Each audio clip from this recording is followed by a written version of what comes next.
you're still in Auburn? No, I'm in Birmingham. Okay. Just move around a lot. I get that question, like, where are you at? Auburn's just small, so I always like in like.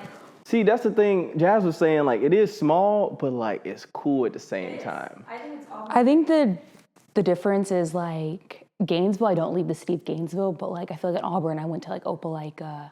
Yeah, that's true. You can go there. Yeah, I feel like it's easier to get to maybe another city, but like I do not leave Gainesville. No, I never left Gainesville. Yeah. If you want to do a little fun trip, go to Birmingham. See what it's like. Well, we went. We had indoor NCAAs. Yeah. Like 2022. Yeah, I was competing at that one. That's my last one with Sanford. Yeah. So, what a time. Who knew I would make it this far? They hated, they never believed me. Yeah, I would never drop the ball. I know I make it look easy. Yeah, Mayweather with the defense. I don't care what a critic got to say. I got them picking up the pieces. That to me, you really playing with your life. I'm about to come and run it all back. I'm the new era, about to snap back. You ain't fitting for it because you all cap like. Welcome back to the Stuck in My Thoughts podcast. It's the place you want to be to hear a one-of-a-kind POV. As always, I'm your host, Justin Stuckey, and today's point of view comes from one of the best to ever step on the runway, two-time Olympic bronze medalist. Welcome to the show, Jasmine Moore. Thank you. How you feeling? I'm excited. Yeah, we just started back training this week, so getting back into the groove of everything. Getting things in motion. We're down here in your city. Appreciate you having us in your home, setting up here. Yes. I saw you were in New York. How was that? You were at the game. You, Claire, Anna, Sydney. Yeah, I mean, that was a lot of fun. Obviously, to just like hang out with my friends and to do something outside of track is always fun. We went to go see Parker run her first 5K back, so that was super exciting. And then my sister was like working the marathon, so that was a lot of fun as well. Nice. It seems like you guys' friend dynamic is very strong. And don't let me talk out of turn. It seems like you have a close-knit circle, like a small circle. Yeah. So. I mean, like starting off, obviously, like Anna, she was my freshman year roommate at Georgia. So like, you know, having her, and then I went against Claire at State in Texas. We're both from Texas. So like I've known Claire for a while. And then, you know, obviously being on the team, winning NCAAs with like all the other girls. So I feel like we're a pretty like close-knit group, yeah. How do you decide this may be an advice point for the other young girls that are coming up, because I know there are a lot of drama in friend groups, especially amongst girls. How do you decide which friendships or which relationships to value and hold on to, and rather which ones may have only been there for a season? Yeah, I mean, I definitely like kind of what you put out and what you give. Like I like to, you know, kind of not measure friendships as that, because it's not all about like transactional things, but it's like you want someone to match your energy. Yeah. And so like, you know, you can obviously tell if you're not vibing with someone, if you're like reaching out too much and maybe they're not reciprocating that energy. So that's kind of how I've like, you know, made good friends. I had like two really great girlfriends when I first moved to Florida that were soccer girls, and they were just like so much fun, such great energy, like really down to earth people. And I care about those that are in my circle. So it's like, if you're close to me, like I got you. And so that's how I feel like all my friends are as well. You made a good point, because I've had this, I'm not gonna say issue, but I've thought about this a lot, the reciprocating energy. Like if I'm reaching out, I'm like, dang, are we really friends, or is just me always reaching out to them? Yeah. How much time, with as busy of a schedule you have, like how much time are you able to put into the relationships? Honestly, like, well, we were joking, like me, Claire, and Anna, we're like, oh my gosh, we saw each other twice, like this off season, like that's a win for us. Like, even though we don't live that far from each other, but with everyone's schedules, and especially like during the season, it is hard, you know, to like hang out and, you know, get together all the time. But it's definitely something that like, if you value it, you'll make it happen.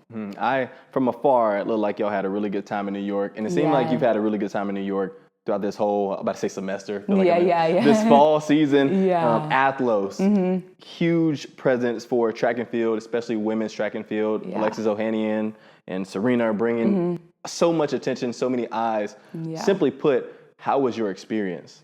Honestly, I had so much fun. First, like, we had like photo shoots. So definitely when it came to like the media, like they helped us out. Like sometimes at track meets, you're like, oh, I need my pictures back so I can post. And like, they got that stuff back to us so quick. So that was awesome. They did our hair, our makeup, just like the gifting that they did. Of course, you know, competing in Times Square was so much fun. And, you know, I had my family and like my godparents, they were all there. So it was just, you know, great energy. They had us on the billboards and like. Oh, that's hard. I know. So I'm like, that's something like checked off, my bucket list. Like how many people can say they've been on a billboard in Times Square. So, I mean, everything like that, it was just a great experience and I'm super excited and I hope that they're able to do more and expand and just like support and uplift, us athletes. It was amazing. For the people at home and for the people who aren't so familiar with track and field, can you define what gifting is? Yeah, I mean, it's definitely like, I would say like, like you see the influencers PR and it was like that. So we got like a bunch of makeup, like skincare, like sweatshirts and things like that, which obviously like we've gotten gifting at like Diamond Leagues before, but it's normally like a keychain or in a water bottle. So definitely upgrades. And that's just a lot of fun. Girls are very particular about their makeup and all their looks, I know. Yeah. How comfortable is it for like letting somebody else do your makeup if you like to have your own routine? Well, I feel like athletes, and maybe I'm speaking for like me and my like friends, I feel like we're just a little delayed when it comes to like the hair, the makeup, I feel like as a girl, whenever you're in middle school and high school, like a lot of other girls are learning how to do makeup and their hair then, but we're like getting ready for practice. So I would say, it's honestly best that someone else does it for us just because those are like things that we're all like still trying to figure out. Yeah. So we're like, next time we need lessons as well. But yeah, they did a way better job than I could have. I got you. You talk about being in Times Square. You guys were the first group to ever jump in Times Square. So number one, you made history. Yeah. What do you feel like ATHLOS and then your own personal experience being able to jump out there brought to the awareness of track and field? Because majority of the people that are going to New York and Times Square are either locals, people doing those street dances, or people that are just visiting, just want the experience and them being able to see track and field and it be brought to them. What do you think that does for the long-term value of track and field? I mean, yeah, I hope a lot of people were able to learn about long jump if they've never seen it, no idea what it is. If there was like little girls that are walking by, they're like, oh my gosh, like I want to do track if this is what it is. So I just hope that we were able to, make a lot of new fans of the sport and introduce it to a lot of new people. Did you get a chance to meet Sierra? I did not. Yeah, I know. I missed the concert, but I mean, I saw it. You were at the concert? I missed it. No, I know, but I saw it on someone's live. I like hopped on someone's Instagram live to watch. Nice. So I felt like I was there kind of. I hope it continues to go. I hate I couldn't be there this year, but do it again next year, Alexius, because I want to be there. I want to check it out. And like you said, I hope it continues to grow.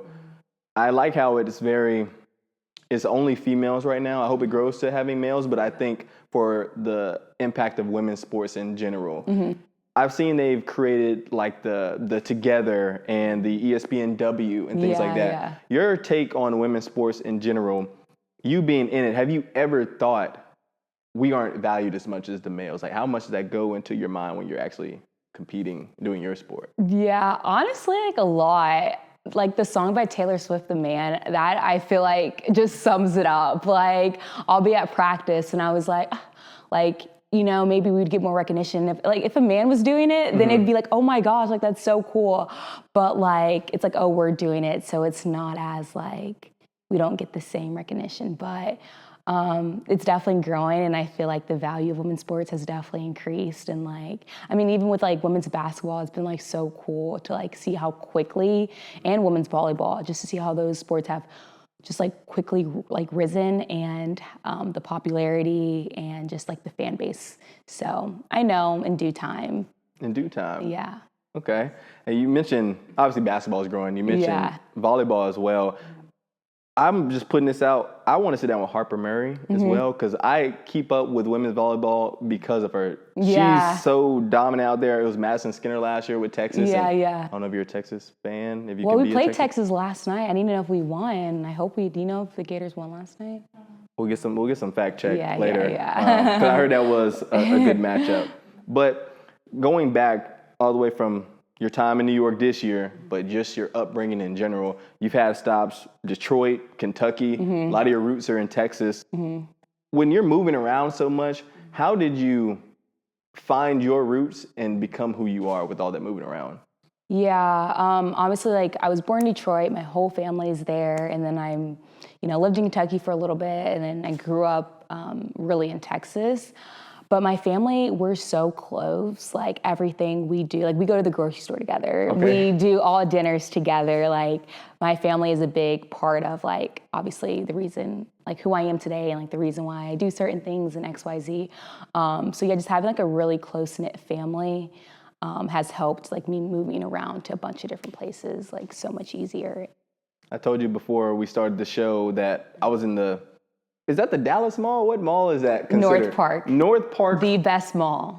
The best mall. I may have to stamp that because that mall was huge. North Park Mall, and I saw you and your dad just walking around. I guess it was Black Friday. Seemed like you guys have a really close relationship. Yeah. How would you describe the relationship and bond that you two have? Yeah, like, my dad's honestly my best friend. People say we look alike. We definitely have, like, the same personality, the same mannerisms. Like, we just definitely, like, click on a lot of different boxes. And so, which, I mean, sometimes obviously, like, we butt heads as well. But yeah, my whole family, we're just, like, super close. My parents are very supportive of, like, track. They both ran track in college. So, like, they kind of understand. I mean, not at this level, but, like, they kind of get it. General basis of the answer for the tray, yeah. And so, yeah, I'm just, like, really close with them. And I talk to my parents. I think yesterday was probably the only day I did not talk to my parents. Call your folks. What you I doing? know. Well, You no one slacking. called me. I was like, no one in my family called me today. Like, You say it go both ways. it does go both ways. But I was just like, this is, like, probably the first day. And, like, I don't know how long I did not talk to anyone. But yeah, we just talk all the time. So. What's up? I saw that you had a sit down before your first Olympics with TD Jakes. You grew up in the Potter's house? I know. That's kind of crazy. I know. And, like, I mean, obviously, like, growing up, you don't realize, like, what kind of church you're going to. You're just going because my mom was making me go to church. But, I mean, it was, like, huge. We, like, had to walk across a bridge to get to church. We had to, man. like, yeah, Like I a know. castle. Honestly, but yeah, just, like, growing up at that church, and a lot of my mom's, like, closest friends went there, like the Firehouse, which is the kids ministry. And so just, like, being a part of all of that, I've been super grateful that, like, I grew up with, like, such a strong faith and had those people around me.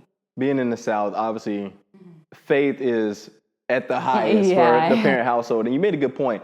You said you went because your mom said you got to go to church. Yeah. At what point in your life did you say, I want to go to church because I want to go for me? Yeah, when I got to college, freshman year, I was like, oh, this is, like, really hard, and I'm, like, really lost and confused. And so at Georgia, there was, like, Athletes in Action, I believe that's what it was called, but it was, like, a ministry, for student athletes. And so I joined that, and, like, I went to a couple churches in Athens. It didn't really click, but when I got to Gainesville, I found my church that I go to now alive. And I just, like, really bonded with that. And, like, that's just something that I've definitely, like, taken full control of. And it's, like, the biggest part and the most important part about me. You were at Georgia for 2 years, I believe, when you started. And I think, like I said, don't let me speak out of turn, but it took you a second to realize, there's levels to this. Yeah. I don't know if you were coming into college and you had, like, a wake-up call moment as far as, like, these athletes may be here. But you have your time at Georgia, still successful, but you decide to make that move and transfer. And it's very prevalent now. Everybody's transferring at a higher rate than they should be. Yeah. But when you decide, okay, I want to leave Georgia, I heard that Florida wasn't at the top of the list. No, I was definitely, like, really homesick. And I was like, oh, like, Georgia's too far. Like, my parents would come visit me once a month just to make sure I was okay. I was like, this is horrible. And so I was like, okay, I want to move back to Texas. And so it just, like, didn't work out with, like, the timing of everything. And then I was like, oh, okay, I guess I'll go to Florida. And obviously, like, so thankful that it worked out the way it did, because it's obviously, like, it changed everything in my career. Yeah, what's the culture like? Because from the outside looking in, you see Florida, you guys started going on a tear. Yeah. Getting all the transfers, all the regular recruits, and you guys were making a dynasty. We know what Coach Holloway's done in his career. What's the culture like at Florida? I mean, yeah, like, I knew that when I was at Florida, the goal was to win individually and to win as a team. And that's what we did when I was here. And it was just so much fun. It was definitely, like, a family atmosphere. And all the girls, whenever you're coming to a new team, you're kind of nervous. But, like, I really felt like I clicked with everyone. And we all have the same goal, which is like the most important part. And so being with people that have the same goals as you made it so much easier. And so when you're at the top, just call it how it is. You're at the top, you're winning. How do you stay humble with it? But more importantly, how do you not get complacent when you pretty much know you're going to go this meet, you're going to win? Yeah, I think, what Coach Holloway said our first track meet when I got there was like, you might be the best athlete in the country, but you're not the best athlete on this team.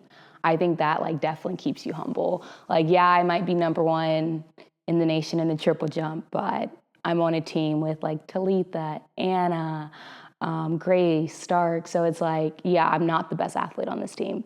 And so that definitely keeps you motivated and humble. What do you think it takes to be elite? Because that's what I would consider you, elite athlete. Definitely a lot of sacrifice, a lot of discipline. But I think that's like in any discipline if you want to be the best. And just being focused. Like, there's so many distractions now when it comes to like social media or friends or like what everyone else is doing. It's like really just like staying in your own lane and like stop comparing. I think that's what kind of helps you like dial in and become the best like version of yourself. I do a lot of research and preparation before I sit down with my guests. And this was one of the easiest things I saw. I went to your TikTok and you have it pinned on your profile. And the first picture is you essentially crying in the car. And then the next picture is you on the podium at the Olympics. When you reflect back on that time, what thoughts come to your mind? What was going on? Yeah, I'm definitely a pretty emotional person in general, but I also care a lot. And so I think there's a lot of highs and lows within the sport. And I think like in that picture, I was like crying. I had practice and I had like hurt my knee. I like fell doing stadiums and I was like, oh my gosh, I had to like sit out for like a week, which whenever you're an athlete, that's like, forever. Yeah, forever. And so I was just like, bro, like if something's wrong with my knee and I can't jump, like I'm going to be like really sad. And so that's like, I think back to like, in the beginning of the season, like in January, and it's like, like it's not going exactly how I want it to go, but good things take time. And, by August, I was right where I needed to be. And that was with my Olympic medals. So yeah, just having patience and like trusting the process. You got to trust the process for sure. Athletes have this persona about them is you have to be tough. I think in today's society, there has been more light shined on mental health and being vulnerable. What allowed you to be vulnerable? Because not everybody wants to post a picture of them crying in the car. Yeah.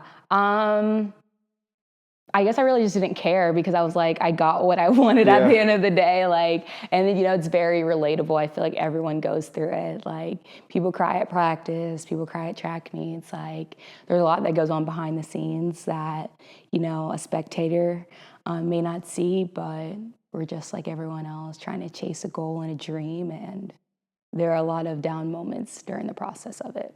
That's why I started the show, showing the commonality and the relatability of somebody who people view as up here, because respectfully, you are that in your sport. But for a middle school girl who's just trying to long jump or triple jump and may have no idea about it, like this sucks or I suck. Yeah. What would be your message to them as far as like being able to persevere and continue to go towards whatever goal they have? Honestly, it's like learning how to lose. That's something that in my pro career, I've definitely learned a lot, unfortunately, but it's just like everything's a learning lesson. And so just honestly, don't give up on yourself if things aren't going the way you planned, because, you don't stay down forever. That's what I at least tell myself. Like that. And you had such a successful college career, but I heard you felt like you didn't belong in the pro circuit when you first got there. Why? It's kind of, is it an imposter syndrome type of deal, or why did you feel that way? Well, one, when you're pro, you travel alone a lot. And so that was a hard adjustment. Like I said, I'm really close to my family. And then whenever you're in college, you're traveling with all your friends and your coaches and stuff. So just not having them there every single time. And then you're just meeting all these new people on the circuit and you're like, okay, do I actually like fit in with these people? Like, not everyone has the same interest, of course. And yeah, it's just kind of intimidating meeting a bunch of new people in different countries whenever you're alone. And then just, of course, the performance. It's like, as a professional, you got to perform at a high level every single meet versus college. It's like, oh, as long as you're doing well at conference and nationals, like, that's good. So yeah, just definitely like the standard of like performing high each time is difficult to try to figure that out. Nice. I see you rocking the Puma hoodie. Yes. When you're going through that process of trying to decide what brand I want to be with and the blessing to know you can be with the brand, how does that process work, or how did it work for you specifically? After nationals, my indoor nationals, my senior season, I had a really great NCAAs. And so after that, because I really didn't know that you could go like professional in track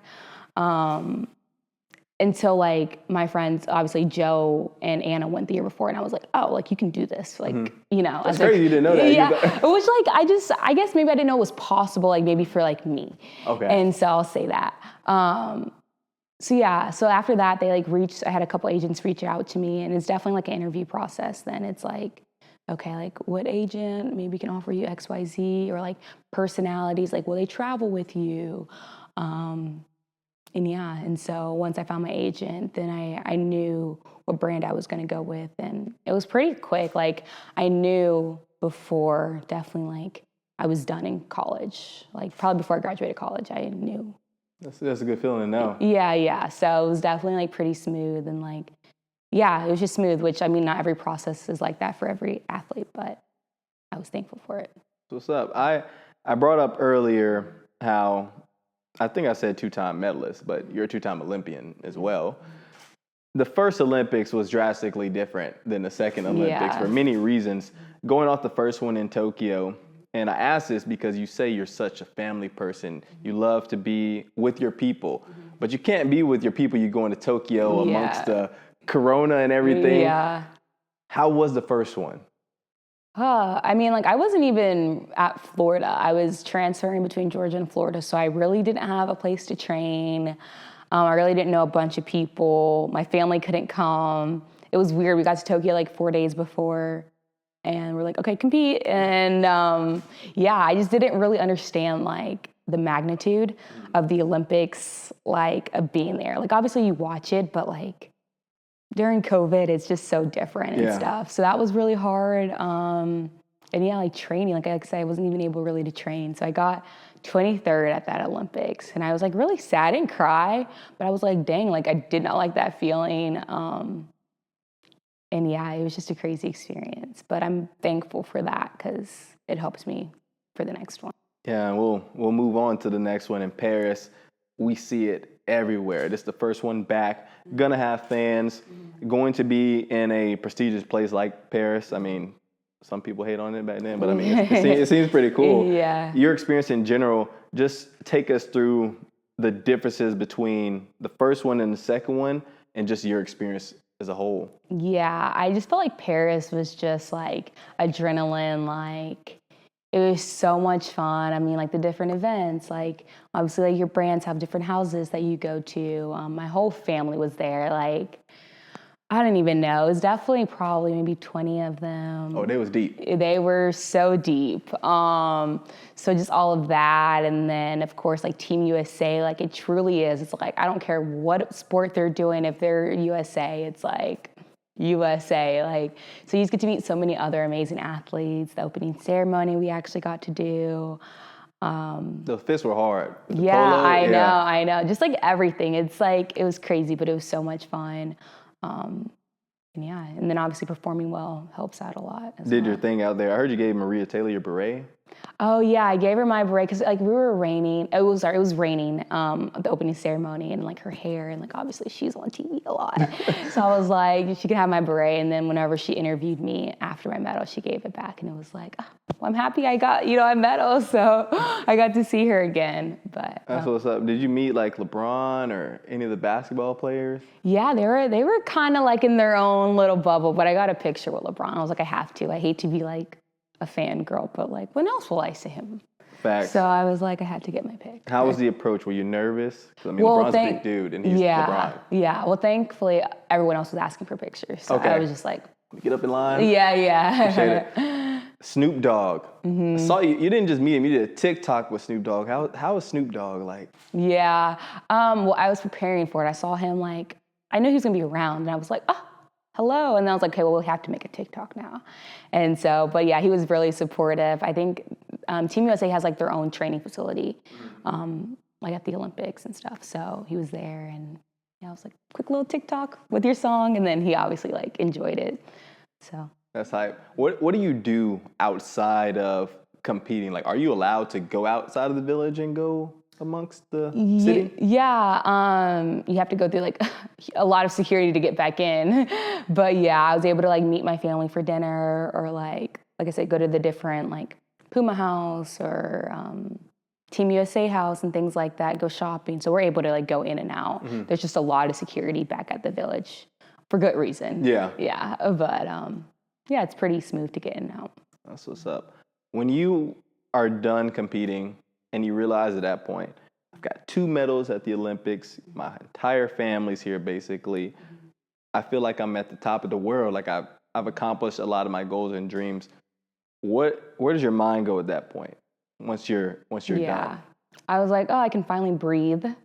But then like our season wasn't over after that, and so we had like more diamond leagues and stuff, which I had never done like that, the circuits and stuff like that. So after the Olympics, I was on a high, and then going back to all the Diamond League stuff, it was super challenging because I had never traveled by myself to different countries like that. So that was challenging, but then at the end of the day, I was like, it's still a lot more fun because I did my main job, and everything else is just, a cherry on top. Yeah, I think personally the Olympics should be the last thing. I know. That's the highest of the high, and then you feel like, oh, I got to go back. And answer this for me. Is there a drop off to know like, oh, like I'm done. Yeah. Like, dang, I got to go back and do this. Yeah, I mean, definitely like my performances over there, they were a little downhill, but I was just like, I did what I was supposed to do. And so it's just definitely hard to like focus and keep going after that. Are you a vision board person? Oh, yes, I'm a big vision board person. So I need to adopt that. I've thought about it. I've got the poster ready. I need to adopt that. When you are making these goals and dreams for yourself, is there a goal or dream that's too big? No. I mean, like my vision board this year, it's definitely tough because a lot of things didn't come to fruition on it, but I know like it definitely will in due time. Like I know like all my goals that are placed on my heart, everything I put on there, it's on there for a reason. And I think the bigger the goal, if the goal doesn't scare you, then it's obviously not a big enough goal, because really anything is possible and so much can change in a month, 6 months, a year. So no goal is too big. Love that. Your coach always asks you guys, who are you? What's your name? And you have to respond back to him. I'm Jasmine Moore. I'm so-and-so. When people hear your name, what do you want them to think or to say? I hope good things. Of course, like most importantly, I hope it's like, oh, she's a good person. Like if I would like to get a 5-star review as far as like how I treat someone else, hopefully. And then of course, just like an amazing athlete, amazing daughter, Christian, just overall well-rounded person. Nice. This is something that before I even kind of wrote out questions that I would want to ask, I thought about this, and one of your TikToks definitely confirmed this. What is the ab routine? Oh my goodness. Honestly, I did gymnastics. I came out the womb and my mom had me in gymnastics, like just flipping and doing things like that. So I truly feel like I've had abs since I was like 4 or 5, just because you're like flipping around whenever you're a baby. And ever since then, it's like, they have not left. And so I've learned to embrace them. At first I was like, oh, it's kind of scary. Like they really just pop. But I'm like, okay, you'd rather have that than nothing. Yeah. So I've learned to embrace, but truly, I think it's just genetics. Sorry, y'all. Yeah. I tried to give y'all some insight on what you could do, because I'm like, dang, I don't know how many crunches I got to do to get there, but I'm trying to get there. You mentioned gymnastics and also cheer as well. How do you go from being a cheerleader to a world-class jumper? Yeah. So I did like gymnastics and competitive cheer, basically like all growing up until like high school. My mom long jumped at Florida State.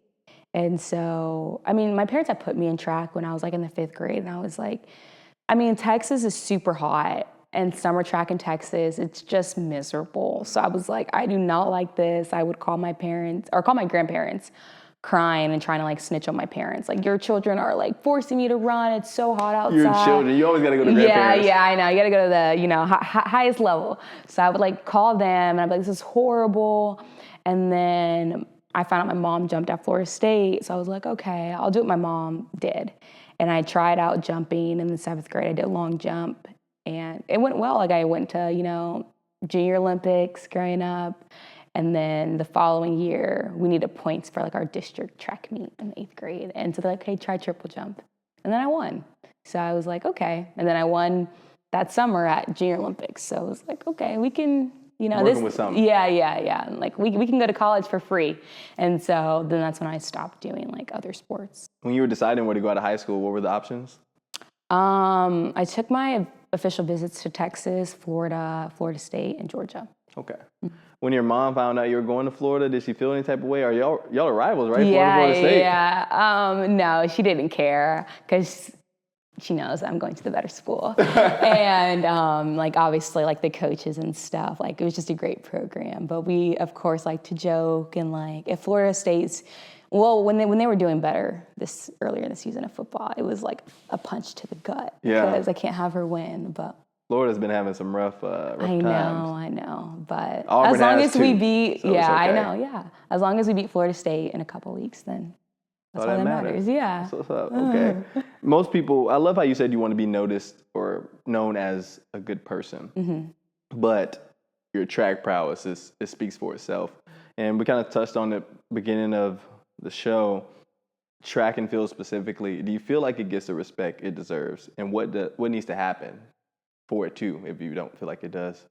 Yeah, I mean, no, I don't really feel like it gets the respect that I think us athletes deserve. People don't even like deem it as like a real professional sport, just by like the way that we have to operate when it comes to like money and treatment and, sponsorships and things like that. I think is really challenging, but I mean, I think things like this and ATHLOS and other people outside of the sport coming in to learn and I think help the sport grow. I think those are the things that are going to change it, and I feel like I'm in it at a good time, and so I'm excited to see how it does evolve. Love to hear that. And as you know, the name of the show is called Stuck in My Thoughts. I ask everybody I sit down with, what do you get stuck in your thoughts about? Oh my gosh. How can I constantly be better?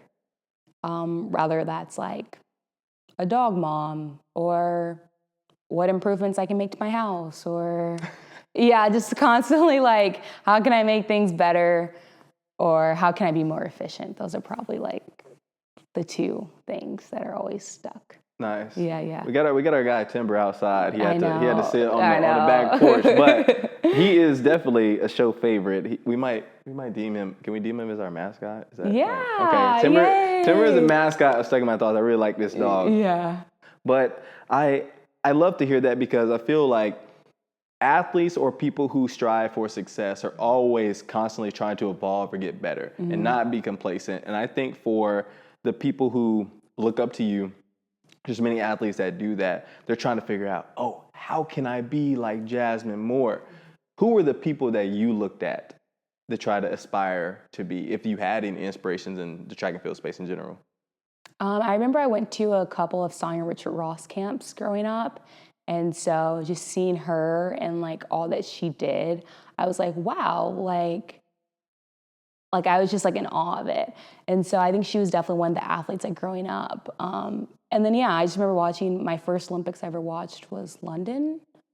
And I was watching the gymnast, and I was just like, oh wow, like how can I do that? And just like seeing all the energy and the effort that they pour into you, it's like inspiring.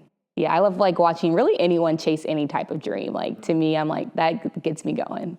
Nice. I love watching the documentary, especially the sport ones. I've watched Sprint. I need to watch Starting Five for the NBA basketball. But you talked about the gymnastics. I went to Auburn with Suni. And seeing her in college and actually witnessing a true 10 was insane. So I got to get to an Olympics. Yes, LA. I mean, LA. It's the closest. Yes. We're going to get there. Yes. All right, Jasmine. Who do you know that should come on the show next? I was going to say Joe, next time you're in Auburn. You got to have him, and then you'll get to meet Ginger, the other dope. Okay. I might do that. Yes. Gotta get them, bring them together. Yes, and then outside, I'm trying to think of, do you only do athletes, or do you? No, anybody who has a great story that you feel like should be told. Oh. Athletes primarily, but. Yeah. I feel like my friend Kieran, he's another like sports reporter, but he's like on TikTok and stuff, and just seeing like how he, during COVID, like in his room, and then now he has a show with, forget the football people. But he has a show now. Look it up, yeah, he has a show now, and he's like in LA, and I'm like, oh, that's so cool. Just like seeing how social media can like change, people's lives. Can change your life, and I'm glad that the goals that you set out and that you've achieved have changed your life amongst the trials, the highs and lows. I appreciate you sitting down with us today. Thank you. Look here, y'all. I need you to like this video, subscribe to the channel, comment on the video, share with your friends, tell a friend to tell a friend that Jasmine Moore is just getting started. We out. Whoa. Who knew I would make it this far? They hated, they never believe me. Yeah, I would never drop the ball. I know I make it look easy. Yeah.